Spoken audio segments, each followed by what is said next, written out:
হরে কৃষ্ণ, রাধে রাধে। গুরু পূর্ণিমা 2024 কবে? পূর্ণিমা তিথি কখন শুরু হচ্ছে, কখন শেষ হচ্ছে? গুরু পূর্ণিমায় গুরুদেবকে প্রণাম করার শুভ সময় কখন? আরও জানব গুরুদেবকে পুজো পদ্ধতি ও গুরু প্রণাম মন্ত্র। আজকের ভিডিওতে গুরু পূর্ণিমার বিষয়ে সবিস্তারে জানতে ভিডিওটা শেষ পর্যন্ত দেখুন।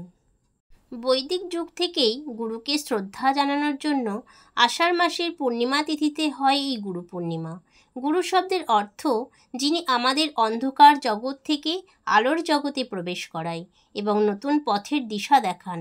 আমাদের গুরুদেব অন্ধকার দূর করে জ্যোতির্ময় জগতে চালিত করেন গুরুদেব। বিভিন্ন পুরাণে আমরা জানতে পারি দেবাদিদেব মহাদেব আমাদের আদি গুরু। মহাদেবের প্রথম শিষ্য ছিলেন সপ্তঋষির 7 জন ঋষি। এই গুরু পূর্ণিমার দিনে মহাদেব রূপান্তরিত হয়েছিলেন আদি গুরুতে। এই দিন মহাদেব 7 জন ঋষিকে মহাজ্ঞান প্রদান করেছিলেন।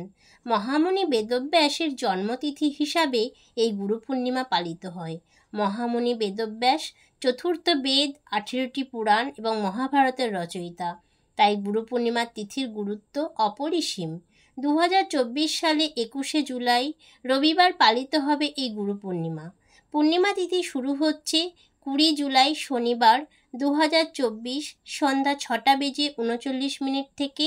পূর্ণিমা তিথি সমাপ্ত হবে 21শে জুলাই রবিবার বিকেল 4:15 মধ্যে। গুরুদেবকে প্রণাম করার শুভ সময় 21শে জুলাই রবিবার সকাল 6:05 থেকে 9:34 মধ্যে। এরপর আবার শুভ সময় শুরু হবে 12:58 পর থেকে 1:53 পর্যন্ত। গুরু পূজা পদ্ধতি হলো সকালে স্নান সেরে শুদ্ধ বস্ত্র পরিধান করে ধূপ দীপ নৈবেদ্য সহকারে গুরুদেবকে পুজো করবেন। মঙ্গল আরতি সম্পন্ন করে গুরু প্রণাম মন্ত্রটি বলবেন।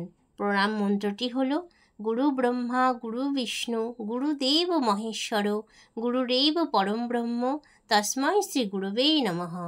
ওম অজ্ঞেন তিমিরান্ধস্য জ্ঞানাঞ্জন শলাকায়া চক্ষুরুন্মীলিतं येन তস্मै শ্রী গুরুবে নমঃ।